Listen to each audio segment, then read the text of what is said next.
So many of us feel like there are too many things that we have to do. We start our days and our weeks with a massive long list of all the things that we have to do. And it can feel like there's no room for the things that we want to do because of all the things that we have to do first.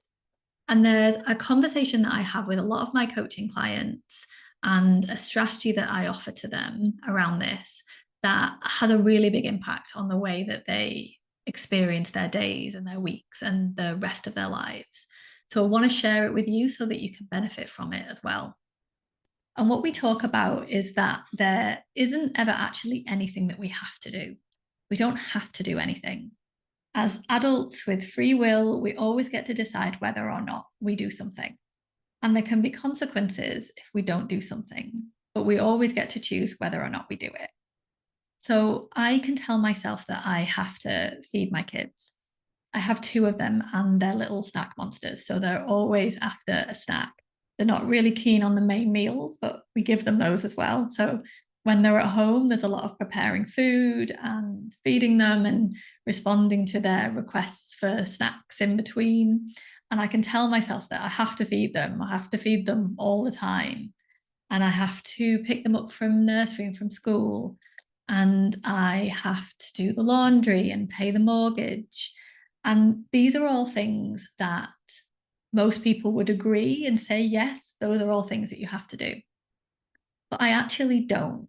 I don't have to feed the kids or pick them up or pay the bills or do the laundry. I could choose not to. And just to quickly say, I am definitely going to carry on feeding the kids. But the strategy that I want to offer to you is just over the next few days, as you're going about doing things and as you remember, just keep checking in and asking yourself whether or not you actually have to do the thing that you're doing and find how you don't. How is it true that you could choose not to do it?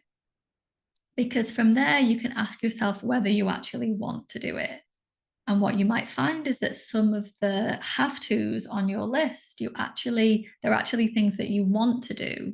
Like I do actually want to feed the kids. I am very lucky to have them and I love that they have great appetites and that I get to spend that time with them preparing food and giving them snacks. And when I can recognize that and get to that place of, oh, I actually do want to be doing this, it feels so much better than when I'm telling myself that I have to do it. And then you might find that there are some things that you want to do just to avoid the consequences of not doing them.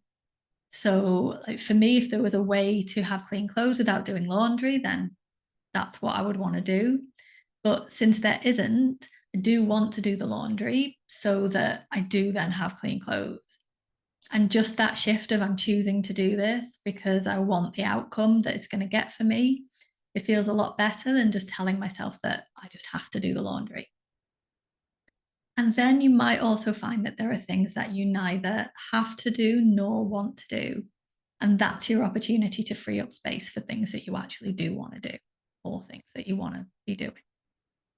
So maybe there are things that you might just stop doing altogether. Or maybe you just don't want to do them today or this week.